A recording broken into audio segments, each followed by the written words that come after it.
Welcome to the Circuit of Success. I'm your host, Brett Gilliland, and today I'm excited. We've got a unbelievable person with us, Julie Stackhouse. Julie, how you doing? I'm doing great. Thanks. How are you today? I am good. We're going to talk about your whole life today. Are you ready for that? Whew, I'm ready. I hope I wore the right shoes for this. Exactly, right? Might have to get those running shoes out if you're not wearing them right now. So you are, well, currently you're in North Carolina, outside of the beautiful Asheville, where I just vacation with my family, but you're up there seeing your parents, which is good. So thanks for doing this. Tell mom and dad we said hi if they're running around there. And but you are also, but you live in Jacksonville, Florida. So I'm excited to have you today. But you are a Brooks ambassador. You are a former coach to USA track and field levels 1, 2, and 3. You've coached at the Division 1 levels. You're coaching people on this Mount Everest run, which we're going to talk about later. But right now, you are a personal trainer and wellness coach, and that stuff is going gangbusters right now, and people are really focusing on that, right? Yeah, it's busy. I bet it is. But like all the subjects or all the guests we have on here, Julie, we like to talk about your past and kind of what's made you the woman you are today. And I got to ask you, is it really true that I read this correctly? 16 individual state titles. It's really true. I know I have to That's remember ridiculous. that sometimes too.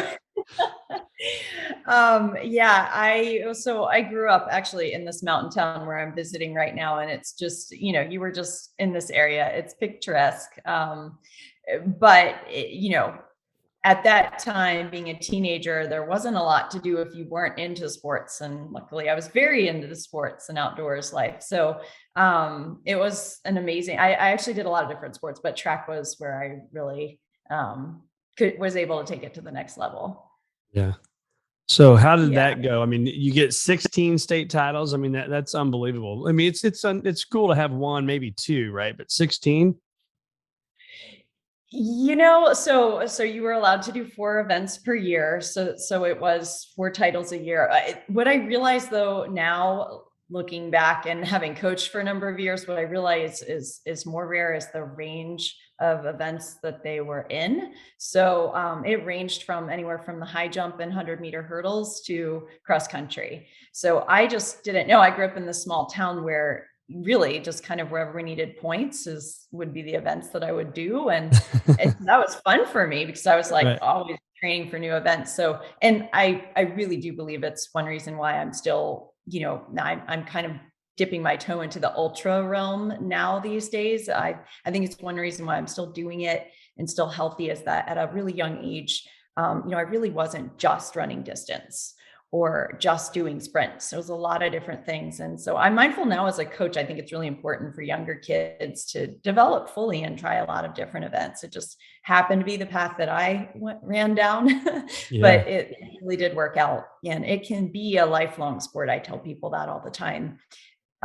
Even though my running is looking very different these days. And I'm sure we're going to talk about that too. That's right. That's right. So let's talk about that for a second, though. Growing up, obviously successful with the track, you played other sports. Well, I mean, what was it like for us parents to kind of, I guess, harness that energy and make sure you're doing well, but yet not ride you and be like, how were your parents involved in your life? Right. What was it like with them? Oh, yeah, it's a great question. So, again, something that I always just thought was very normal. I didn't realize that I was so lucky to have, like, my dad would drive the team activity bus and keep stats a lot of the times. And we kind of joke that he was the assistant coach because he was sort of a lot of times like behind the scenes, figuring out points and optimal events and things like that. And then my mom would be like the team mom, and she would seriously bake banana bread and it was always caring for all the kids whose parents couldn't be there. So again, I didn't realize how lucky I was to have them as such a part of that whole experience. And then even as I got older and competed, throughout college and then post collegiately, there was hardly ever a big event that they weren't there for on the sidelines. Amazing. And then in later on years, some really fun events like the Gate River Run National 15K Championships are in Jacksonville every year. And, Which you that's won. locally for the Yeah. local females. But really I always tell people one thing that's so unique about that race is it's in our hometown and you're lining up with Olympians. I mean, if you're a golfer, you can't just like go line up with Tiger Woods one day Right. because you want to. You know, it's just a really special experience that I got to share on that level for years. And then, to not just run, but then also have a lot of clients, whether they're corporate or private clients that are also out there running. And so my parents were just always there. And so they were part of the team even throughout these last 10 years of Stackhouse Fitness too. Yeah. So. And so let's talk about that. So Stackhouse Fitness, that is your business, right? That you're helping corporate clients and runners and people all over the world now with the Zoom and all the things that you can do, which is nice. But you talk about, I wrote this down, but talking about taking back your life and optimizing your health and wellness, not only for performance, but for disease prevention. So let's spend some time on that. So, because that's crucial, right? As we all age and we get maybe less active with sports that we're lucky enough to play as kids, how do we optimize our health now to prevent disease? It's a great question, right? Because even what you have 4 children, 4 active boys, Yeah. even what sports are looking like now, depending on where you live, also does look very different than even a year or two ago. So I've shifted my focus from having everything be performance driven, right? Which is a very natural outcome given my background. And just working on form and mechanics and training, all of which are important. But to start focusing on those other elements that I call, and this is regardless of your age, the whole athlete. So the mindset piece, which yes, does play into performance. But also now, right, there's a lot of attention given to athletes and mental health or just mental health in general. And the toll that can take on the physical and vice versa. And also, the nutrition piece, right? You can't have a discussion about wellness and leave that out. It's the sleep portion. I'm learning so much more about that. Over this last year and a half during the pandemic, we had these opportunities, right, to study more, pick up new certifications. So I'm working on breathwork. That's something that's completely new. It was foreign to me. I made it through my entire career. Never once was that ever mentioned. And nor did I know it was a thing. And probably if you would have told me it was at the time, I would have grouped it in the classification with like yoga and meditation and Yeah. basically the things that I was running full steam ahead on and didn't make time for. And now I realize how important all those things So let me are. interrupt you on that. So Mhm. if I can, because I think that's important, right? Because I think even if it's business, forget running for a little bit. It's business. You want to run and gun and get this presentation and go to that meeting and go do this thing.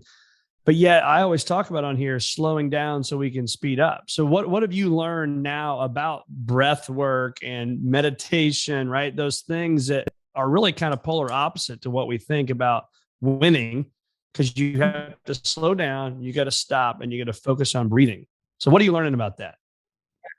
Yeah, it's a really great question. Especially since I do work with a lot of runners or triathletes, um, it's slowing down, right, isn't really in our vocabulary. So I Nope. like to say deliberate, to make it deliberate rather than slow. But I That's also say to good. look for opportunities where you can add those things in. For example, with a track athlete, I can tell you because I texted back and forth with one this morning who has a key workout for her cross country season coming up. So breath work is something that's really difficult to work on when you're in a race or you're in a hard workout, right? Or you're in a hard interval. But I tell them to look for opportunities, say, for example, on the recovery interval, when they might be walking or very easy jogging, or the recovery days, which might be an easier, if you're a runner and you're running most days, it might be an easier run type of day. So looking for those opportunities where you can incorporate the breath work, or if it's in the actual recovery mode after the workout. So I love for an athlete of any sort to take a little bit of time, even if that's just 5 minutes, where they're unplugged from their phone and maybe they're foam rolling, or they're in an ice bath or an Epsom's bath, or something that is rope stretching, something that's Theragun, beneficial for their bodies. I was just at this Everesting event, which we'll talk about later, where they had the Normatec boots. So for 10 minutes, you're in the Normatec boots and you're getting the leg flush out and you're working on that breath work. So, I just tell people to look for opportunities. You're standing in line at the store. I guess maybe not as many people do that now that they're ordering everything Yeah. online and having it delivered, but finding those moments either in your workout or in your day where you can work on them. And this will lead back into another one of my philosophies, which is just that those little things add up over time. Right. And so I'm a huge believer, and a lot of my platform is built on staying healthy, injury prevention, so that you can do the sport that you love, or you can live your best life, or you can be the best for your company or your family, is just really, doing all those little things that really add up. And a lot of people really want to focus on like the magic workouts or the key, the bulk of training. And I'm constantly reminding them, like, it's what are you doing those other, 22 hours of the day that are really going to make the biggest differences, most specifically with like breath work and sleep. So walk us through that again, because people on this show say breath work all the time, and I've not really slowed down enough, or I've never been deliberate enough, if you will. So you don't have to obviously walk us through your actual exercise of breath work, but what does that mean to you when you say breath work? Yeah, that's a good question. So I'm still learning too. It's a new certification I'm picking up as well, but intentional breathing. So, a lot of times most of us, right, especially now, right, the pace is picked back up again, demands are high again. We kind of got used to this place. We were there long enough where things were quieter and, there was more time to work on things like that. But now it's like the pace is picked back up. So a lot of times we're shallow breathing. We're shallow breathers, and we don't really know it. And runners can be that way anyways, right? Especially right now in Florida. Like it's hot where you are right now. It's stifling, it's humid, it's tough to breathe. And so that kind of can lead back into this cycle of just like the shallow breathing. And then you just keep feeling worse. And sometimes, the workout just keeps getting worse, or just taking those few moments to get off a stressful work call. Or maybe your kids are at home that day too, because school's closed again that day. And so it's just like mayhem, but taking, even just a couple minutes, it doesn't have to be like an all day thing, but so like a long nasal inhale and a long mouth exhale. It is a lot of what I'm learning. And there are different styles called like box breathing, which would be a 5-count inhale, a 5-count hold, a 5-count exhale, and a 5-count hold. That could all 4-count. It doesn't have to be perfect, but there are lots of, I found little apps out there that you can use. I don't necessarily have a favorite yet. I'm still kind of learning there myself. But, so you can even have like a little breathwork coach, daily coach. And again, I think the important thing is it really doesn't take a lot of time, but like anything, the more you practice it, the more mindful you are of it, and the more you realize its benefits. Because I think that's the thing with anything, right? Whether that's training or whatever it is you're doing, when you start to feel better and it's working, that's when you'll trust it and you'll stick with it. Yeah. If it's not, I couldn't agree more.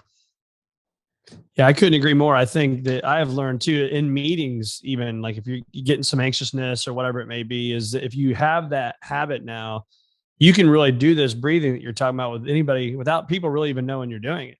And I think that really helps kind of lower the anxieties, maybe lower the heart rate, right? Free up, get some oxygen in the brain, think clearer. Those things are critically important, whether you're training or in the boardroom. It's really, really important. So I appreciate you going through that, because it is something that, I played sports growing up and golf and different things. And so it was one of those things, nobody ever talked about that stuff. But even now on the golf course, I can get my breathing right because, you're walking, you're running up a hill, you're doing something to get to your shot. While I know it's golf, it's not, running, an ultra marathon like you're doing. But still your heart rate is elevated. You're not going to hit as good of a shot, right? Lower my heart rate, I can hit a better shot. Yeah, lowers your cortisol levels, the stress hormone in our body, which I think, again, is probably fair to say for a lot of us right now can just spike at any given moment due to situations that arise throughout the day. So it's just a really good way to work on that. And then especially with my younger athletes, I like to tie in the mindset piece with the breath work. So working on it's something that as a young athlete, I don't think I knew what it was called then, but visualization. But I would really always like picture myself running the course before I ran the course. If I'd been there, if I hadn't been there before, I like to run like the first mile of the course when I got there, to at least picture what did the start and scope out the finish and which kind of shoes am I going to wear, and like all those things. And just in general, the more you can't control for all the elements, right? Like I always especially talk, it's like the one thing you can't control for is the weather. And you really can't control what your competition does, although you get fit enough and strategy does play a role in that. And sometimes, but in general, being prepared for all the variables you can prepare for, which gives you a lot of confidence. And so whether that's a track meet or a competition or a big business meeting, sales pitch, really those are skills that can be practiced, just like the breath work. Yep.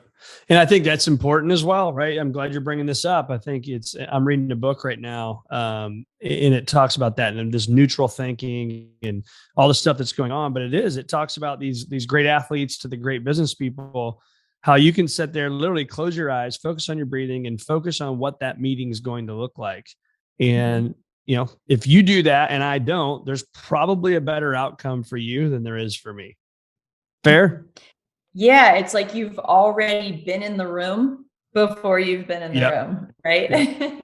Yeah, and there really is just so much to be said for that. I mean, especially when we're talking about these endurance events, which I don't know if I had to put a percentage on it, what I would say is the percentage mental component, but it's really high. I mean, yes, you have to be physically fit and trained and prepared and handle your fueling right on the day. But really, it does come down to, I said recently, it's a will-a-thon, having decided already in advance what you're going to do, what that next step is going to look like. And again, you can't control for all the variables, but but your mind is already set to where, for example, it's like this morning, we got a little bit of that storm coming up here and it's raining all day. It was already decided that like that run's going to happen this morning no matter what. And so it did get a little wet and rainy. But because if we go off of how we felt all the time, unfortunately, especially now, that's probably not going to be great every single day, given the challenges that a lot of people are facing. And exercise can be, in general, a really great outlet for that. It doesn't have to be a race. That's what I try to tell people all the time, because I think they look at what I've done or my career, or my position now, and think, well, it's not as good if it's not that or to that level. And that's just not true at all. I mean, really, just even, taking 15 minutes for yourself. Because I think sometimes people get in this boat of like, well, if it's not, a full blown workout, then it wasn't worthwhile. It's just not true. Even lifestyle exercise. I tell people to look for opportunities with that, whether that's the little things we know of, like taking the stairs or parking a little further away or walking in a park, exercise with your kids. Like, you may not label that as exercise per se, but it's all those little things add up. They're more manageable. Love it. Love it. So what should our focus be daily now? So when you think about just again, the weekend warrior that may be working out, right? Or the man or woman it's running around with kids and we got business stuff going on. We're not this endurance athlete. What should our daily focus be to live optimally, right? Live the best life that we can possibly be through our health. Mm-hmm. That's a really great question. If you're asking me from kind of my mindset and the athlete's mindset standpoint, I personally always feel like I'm the best version of myself. And when I work with my clients that are training for something really hard, I see it in them too. And they, say that to me, that they feel as though they're the best version of themselves and for their families and everything else when they're doing something that's a little bit outside their comfort zone, when they're taking on something that scares them a little bit. And again, I'm saying this is how I feel too. So that said, I also remind people, don't try to compare to what everyone else is doing, right? That's so easy to do now with social media. Everything's accessible. And, things look like they're so great. Like, again, this mountain experience that we'll talk about. But what I remind people is it doesn't have to be a marathon. It doesn't have to be an ultra marathon. It doesn't even have to be running. It could be golf, but choosing something that maybe you can put on the calendar to work towards. Just in general, right? We're more motivated to get up and work towards that goal when that's the case. And we're more likely to do it no matter what, and squeeze it in between business meetings or, meetings from your kids' schools or sports, or right. Even like for the parent that's getting in that exercise while their child is at practice. I tell people, look for those opportunities. Again, like you're already there, you can still watch, just go around the field. And I've done that before. I've run circles around fields. A lot of times there's a track there, which really helps. Right. But again, just looking for those avenues, and not being afraid to sign up for something that maybe you've always wanted to do, because I think there's a lot of accountability in that. And then two, just the day-to-day, realizing that really what I think we are and should be most focused on right now is injury and disease prevention, right? Because as I mentioned earlier, stress levels are high, and just the world is constantly changing, and we are very adaptable, right? Our bodies, our minds are so adaptable, but we also are creatures of habit, and the change can be really hard. So I think finding creative ways, like for me personally, this last year, I had been track racing for a very long time, running around circles, and road racing for a very long time. We're talking decades of each. Yeah. And so the trail racing is a new realm for me. Yes, it is. I will use the word here, slower. The pace is slower. Yeah. Not deliberate, but slower. Technical. Yeah. It's a little easier on my body. I'm in my 40s now. And it's a new challenge. It's something I haven't done before. So I don't really have anything to compare it to before. Right. So, and even mentally, it's very stimulating when you are doing something for the first time. Studies have shown now that we can still, even in later ages, experience brain growth. And so experiencing things for the first time is a way to do that. So for this last year, we've all experienced things for the first time, I think. that we have, for sure. Yeah. And finding those avenues that can be healthy avenues for you, whatever that is. And it doesn't have to be entering a competition. It can just be learning a new skill. It can be that simple. Like it. So let's talk about the nutrition side, because obviously that's very important. But again, lots of business people listening to this podcast, what are some eating habit hacks, if you will? So it's a lot easier. Like tonight, for example, I will work all day. I will go home, change, and immediately go to a soccer game, get done, have to drive 40 minutes to go to another soccer game, get done with that. It's 8:30, 9:00 at night. And this isn't poor me, right? This is just painting the picture of, this is what I think a lot of people in my age demographics are doing right now. And so it's a lot easier to drive through, pick your favorite restaurant and try to be healthy there, and eat that on the go. And you get home and it's like, and we do that sometimes, a fair amount for me, especially. But what are some hacks, right? That's a long-winded way to answer that question. But what are some hacks that we need to focus on so we can be prepared mentally for our nutrition? Yeah, for sure. That's a great question. And I think what it comes down to, because I hear this time and time again, I've experienced it myself as well. It comes down to time, right? It's like anything else. It's like your workouts. If there's not a lot of time and you're hungry or hangry, you're going to go for what's convenient. The good news is a lot of restaurants have gotten better they've had to be competitive, with offering some healthy alternatives. The key is to know how to navigate those menus. So we could talk about that as a whole separate discussion, but generally when we are really hungry, right, what we're craving is not necessarily going to be the healthiest. So just like we're talking about with this training and the mindset stuff, preparing as much as possible in advance. So again, and that takes time. So maybe that is on a Sunday afternoon when you do a lot of the food prep, which really just kind of like your training too. Once you get in the routine of it, it does become routine, and it does make it, again, once you realize how smooth it can make the week ahead to just have all that stuff on hand already. And what I'm talking about is preparing, like maybe you're like a huge sheet pan of roasted veggies. And even kids, will eat them if they're, so like when I was a kid, I didn't like certain veggies because I thought they were like mushy or like not as flavorful. And we were lucky, we always had a garden with like, again, I didn't realize it wasn't normal to always just like go out and pick fresh vegetables. Even now I'm getting them from like the farm stand daily, which is just awesome. But I love them roasted or, and I'll find that even like my high school clients that I work with, and they'll tell me like, ew, I hate kale or I hate, well, you can sneak them into smoothies and they don't even know they're there. You don't taste them. Yeah, you're right.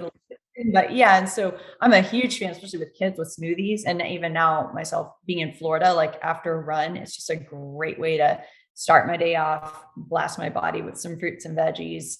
And then, like a lot of things, like with your training, right? When you do your workout first thing in the morning, you're going to make better choices the rest of the day, usually. And just what's in Julie Stackhouse's smoothie? What's the Julie Stackhouse smoothie special today? As I'm drinking my coffee right now, too, by the way. Let's see. My smoothie today is a new one that I'm going to try. It's not my go-to, but I'll tell you what that one is too. I got kiwi and cucumbers and spinach and pineapple. And I usually like to do like some kind of milk alternative. So like almond milk, vegan protein powder that I like called Garden of Life Sport Vanilla. Very specific on the sport because the other one doesn't have a lot of taste, I don't think. I've tried a lot of them. The good news is with a lot of those too, is you can try the samples first and then just figure out what you like before you get a huge tub of it. And then usually some kind of nut butter for the protein. I eat primarily plant-based most of the time. I do like some fish too, especially where I live. Can get fresh seafood pretty often. So that's my new smoothie today. But my go-to is pretty simple, like keeping frozen bananas on hand. So it's a great thing to do with those bananas that are like starting to turn and maybe nobody wants them anymore. They're getting rejected. Just throw them in the freezer after you peel them. And then you just put those in your smoothie and it kind of acts like an ice cube too, which makes for a nice consistency. So I usually like banana, blueberries, any kind of berries for a blast. And again, the protein mix, some kind of nut butter and the almond milk, and then a little cinnamon for anti-inflammatory properties. So, but I think the fun part is you can get creative. And all that's in your smoothie. Yeah, it's all in there. Okay. Yeah. I love it. But again, back to what you said, I'm on the go a lot too, or at least I used to be a lot more. And so I would rely on, I got kind of lazy myself and would rely on like bars a lot. There are some good ones out there. But that's kind of the other thing too, is that I tell people to beware of foods that make superfood claims. So a lot of times, foods that are marketed at us as being really healthy or these magic fixes, right? Just like I said, there's no magic workout. So much of food is marketing, even the way the grocery store is laid out. I tell people there are ways, just like visualization with a workout. If you can picture the perimeter of the grocery store, it really is the best place to shop because everything on the perimeter generally is fresh and refrigerated and it will perish. And, I tell people like, as Americans, we're programmed to want things to last longer, right? To get the most value for these products. And if we get fresh fruits and veggies and we throw them away, well, then we're wasting money, right? So, but I always say if a food is made to last long on a shelf, it's going to last a while in your body as well. So really we do want, another one of my little rules is if it can't rot, it's not food. Or if your parents wouldn't recognize it as food, it's not really food. It's some kind of a processed food product, which again, doesn't mean I don't enjoy, especially, I love a good like homemade salsa, like chips and salsa, chips and guac. I'm kind of a more savory snacker than sweet. But again, I think just like having some of your favorite things on hand, preparing those in advance. For kids, I love to have parents make like trail mixes. And, put the dark chocolate pieces in there, make it fun, but so that they have, in their backpacks or in their, soccer bag or whatever, some snacks that they can go to. Because in general, if we're prepared, we're better able to fend off those crazy cravings or the drive-through. Yeah. Yeah. But I appreciate all that because that's, you can tell just your passion for it and just the preparation. It's just no different than going into a meeting, right? If I'm prepared, meeting is going to be better. If I'm prepared for my nutrition, probably going to be better. Right. And that preparation is huge to your point. And it does take a little time up front, but it will save time in the end. And you can get the whole family involved, Yeah. a lot of times, right? The details are in like the chopping and, preparation, things like that, even having the healthy things on hand to begin with. Yeah. So just having those in the fridge to begin with is when it matters. Yeah. Yeah. I don't necessarily live somewhere where we have really great farmers markets. I think they're trying to improve those where I live, but like here in the Carolinas, great farmers markets every week. Even when you can shop like that, here's the other thing is like, another little trick is the closer that the food was to its original state. So for example, like this surprises a lot of people that frozen fruits, like I use in my smoothies a lot, they're closer to the state they were when they were picked than like by the fresh berries right at the store. But we don't actually know, well, when were those picked? Probably early, probably before they were ready, so that they wouldn't be rotten by the time they shipped and got to the store and made it to your house. So just sometimes little tricks like that, even just knowing those things, like just knowing it goes a long way. See, that's good to hear because I got all this fruit I buy at these grocery stores and I'm always like, yes, I bet fresh strawberries would be better for me than the frozen strawberries. But I'm glad to hear you say that. Yeah. And you made me think of another thing. This isn't really what you were asking, but there are lists that you can look up online and they're called the Dirty Dozen and the Clean 15, and they change every year based on the guidelines. But in general, the Dirty Dozen are the foods and veggies and fruits that are worth it to buy organic. And the Clean 15 are the ones that in general, you don't have to buy organic. So it'd just be you're sort of just spending extra money. And I think that's helpful for a lot of people to know. I think you might have said strawberries, and that's what made me think of it, because they're normally high on the list of offenders as far as potential pesticides or whatnot. So it's worth it to buy organic strawberries. But in general, like any kind of a fruit with a covering or a vegetable with a covering, right? Like an avocado or an orange or a pineapple, they're pretty safe. They're usually on the Clean 15 list. But that's just something that like not a lot of people have heard of. And I think it's a helpful. No, that's amazing. Right, sometimes we're in the grocery stores and we're trying to make good choices, but we're like, what does that look like? And then, oh, by the way, they put everything that your kids want that are sugary and delicious at their eye level.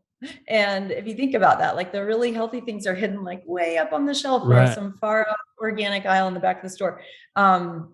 Unless you're shopping at like Whole Foods or something like that. Natural grocers is one I encountered in my travels a lot out west. I actually liked those a lot. But anyway, so just knowing that the store even is set up for you to fail.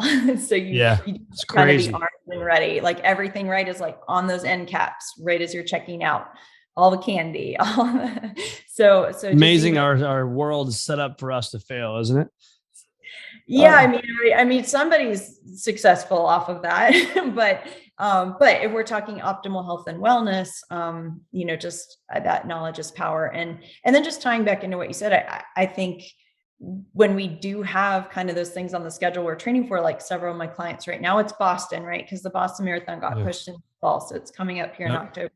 So they're doing better with their diets too, because now they've moved off of this point where last year they were kind of stuck in a rut. They're training hard for this thing and they're like, it's a month out or so, and I'm going to make better choices with the foods I prepare for myself and for my family too. And so it all kind of ties in together.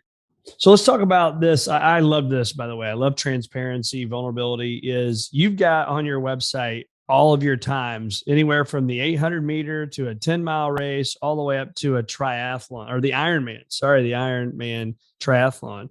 But so I would ask you this, why the transparency? I think,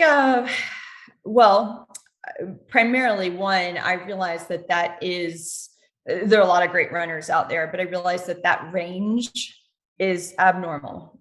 It's not normal to have had, good sprint times all the way to winning an Ironman. So I use that also because I think sometimes when I work with athletes, it's helpful for them to know that I can relate to them. And maybe that's that I haven't run their exact times. For example, I have the privilege to work with Jenna Hutchins, who is the national record holder in the 5K. She ran 15 let's see, 38 and 58 last year, track and then cross country to set records in both. I've never run those times. I will never see those times unless I'm on a bike. But what they know is that you know what it took to get to the starting line, to win championships and to go after the things that at the time for me were the highest things I could pursue. And so, yeah, I think that transparency is just to show the range that, not that I can necessarily line up and do those times today, Right. But that I've been there. I know what it takes. I know the mindset that it takes, to, I always say not just to get to those finish lines, but to get to those big start lines healthy. Yep. Yeah. And I think, so my next question would be, it's easy to talk about. It's not easy because it's really hard to be successful. But it's easy on the days we want to do it. Right. So what is Julie Stackhouse on a day you get up and you don't want to do it? Right. You don't want to, I got to go make the damn smoothie, or I got to go run this 5 mile thing. I got to go exercise. I got to do this. Like, what do you do that sets you apart? Because in my belief, the people that are really, really, really good in business and in sports are the ones that are better at doing things when they don't want to do it. So what are your habits? You're 100% right. It's just really funny that you ask that because talk about transparency. I've been trying to do better over this last year with, as you did mention earlier, I'm a Brooks ambassador, with posting on social media. And it wasn't something I fully embraced before, just wasn't 100% comfortable with it, of the concept of like, look at me and look what I'm doing. But what I've learned is it can be used for good and to tell a story, and not just for marketing purposes, but to really help answer some of these common questions that people have. I get them as their coach, but they feel alone in asking them. They don't realize that 5 other people that day have asked me the same question. And most recently it has been how hot it is and how difficult the training is and how terrible they're feeling in general. So they're like trudging through this thing that they're trying to love and they're not feeling the love back. And so I just posted today, if I only worked out on the days that I felt like it, and let's remember, this has been my job, my passion, my career, it would be very few days.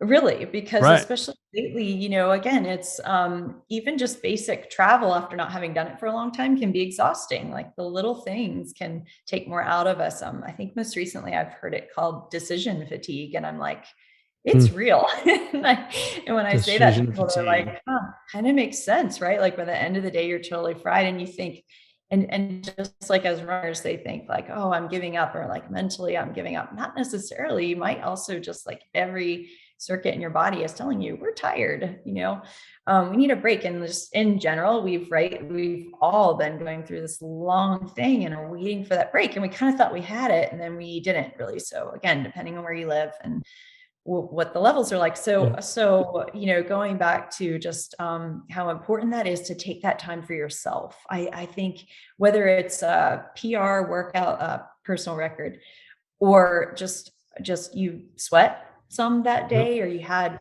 30 minutes to yourself, I think that's so important. And especially I find this a lot with young moms that I work with, and they feel like that's selfish of them. And I really just tell them, like, in order for you to be healthy and stay healthy and be your best for everyone else, you do have to take that time for yourself. And that's not selfish.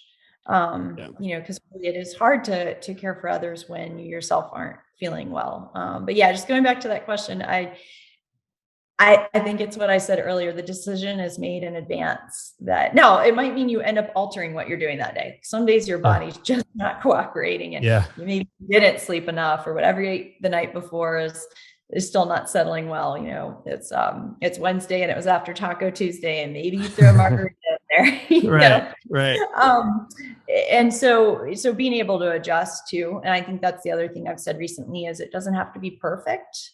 But just do your best, like give the effort and take that time for yourself, and you won't regret it. That's what I said today is we don't always feel great before we do the workout, but you're never upset when you come back in and you take your shoes off and you've done it.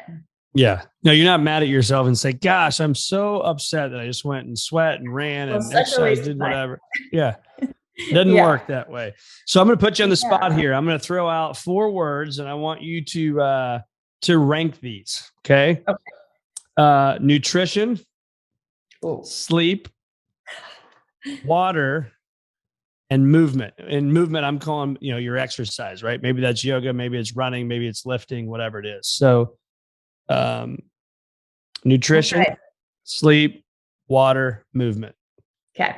I have the answer. And Let's hear this it. answer would have been different a year ago. I am going to tell you that I have probably listened to 12 too many podcasts. Okay. No, really, I've learned so much over this last year. I never used to listen to anything while I ran or walked or hiked or anything.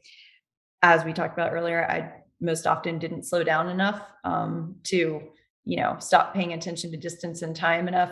And again, this was training. It was my job too. So I kind of say it facetiously, but I would go sleep, then water, then nutrition, then movement. And I realize as I'm saying that I am the movement coach. But really, that's how important. So sleep first and foremost. And again, something else I knew my entire life. Okay, we should be getting 7 to 8 hours of sleep, right? That number is kind of thrown out there, just like we should be having X number of servings or fruits or veggies a day. Oh, by the way, who makes those charts? We could get in, that's a whole nother thing. So these suggestions are thrown out there, right? But I didn't know exactly how much sleep affects everything else. Amazing. So the way I most recently heard it in a Rich Roll podcast, whom I love, endurance athlete himself, and becoming, friends in those circles now that I'm starting to meet a lot more people like that at these endurance events, is that if you're not going to sleep or you're not going to exercise properly or you're not going to eat well, do not choose the not sleep part. And then I just listened to this 3-hour podcast on the neuroscience of why, and it really made sense. It's again, like given my background and knowing what I do know in these realms, it all clicked. And it just made me realize that, it's not a matter of willpower concerning food choices. If we haven't slept well, literally those hormones in our body, leptin and ghrelin, they sound like little gremlins, they're off. And they go in the directions that we don't want them to go in. And that's literally if we're just like 1 hour down of sleep a night. And not only just sleep, the amount of time that you're spending in REM sleep each night and how important that is. So, and then especially for kids whose brains really are still growing at rapid rates. So like last year, I learned that they found kids in general were performing a lot better despite all these challenges and despite being homeschooled and everything like that. Most largely because they were sleeping more. They weren't necessarily having to start their days as early as they did before. And they were getting more sleep. And parents were kind of letting them sleep in a little bit more because you also had work to do at home that you had to get done. That's easier when they're sleeping. So anyway, I think what shocked me the most is they said that just daylight savings time every year, the percentage of cardiac arrest that next day, just on 1 hour less sleep that night is really high. And they show that it spikes like that time every year. And that's scary to me. Yeah. I mean, and again, these stats, you'd have to, again, it's a Rich Roll podcast. If you have 3 hours drive somewhere, 3-hour power walk up a mountain, but it was mind blowing to me. And it did cause me to go back and restructure things as I'm teaching my clients to that. Really, if they want to have optimal workouts, pay attention to sleep first. And I'm working specifically with college athletes in this realm, right? Because I don't know that it gets more sleep deprived than that. And that was before, right? Now. And so I'm really, and when I tell them something as simple as sleep, they're like, they're waiting for more. Yeah. And I want something else. That's not the answer I was looking for. 2 weeks later, and they're telling me I slept more this week. They were in bed by this will sound unheard of, but for, a college runner that's trying to achieve at a national level, I'm in bed by 9 or 9:30 every night. I might not be asleep, but I'm in bed. My roommate's doing it now too, and they're really excited because they're starting to feel better. And these are just they sound like little things, but again, they're huge. And I didn't know them.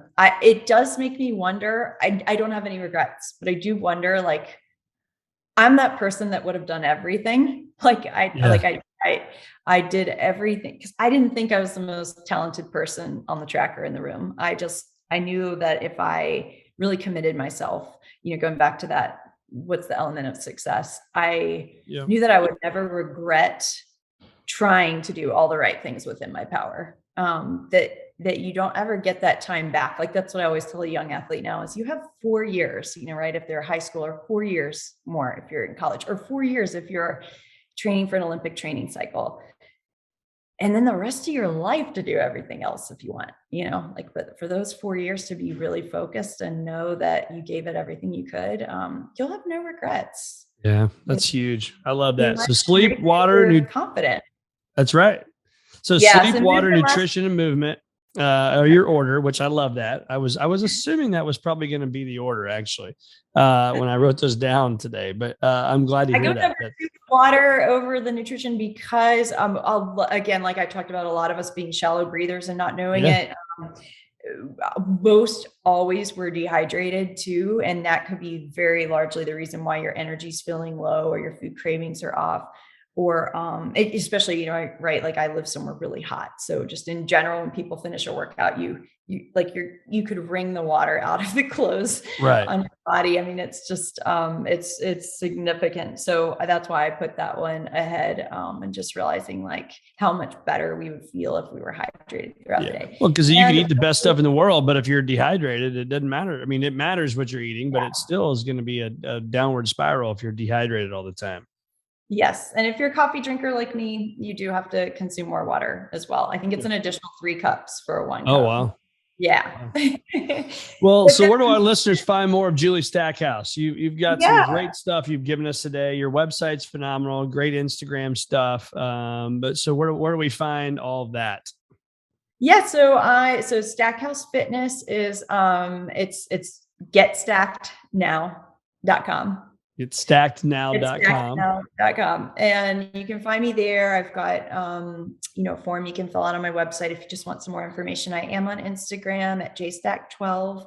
And like I said, trying to do better with posting, not just motivational things, but just daily updates, even, these different events now that are new for me, sharing them with others. And then kind of just ending with that movement piece, tying it all back in together. I might have ranked that last, but that is really the greatest thing we can do for our mental health is just get out and move your body. Like today we had the rain coming in and I did get a little run in and then I just walked and, normally I wouldn't have counted that probably as exercise, but it just felt good to be out. Moving, and I got it in kind of right as the rain was coming in. And but I think, again, just looking for those opportunities each day instead of excuses, and you will start to feel better. Yep. I love it. Well, Julie Stackhouse, you were awesome. Thanks so much for being with us on the Circuit of Success. It's been a privilege to have you on the show. Thanks for having me. And I look forward to hearing more of your guests as well. Absolutely. Well, thanks for being with us. Thank you.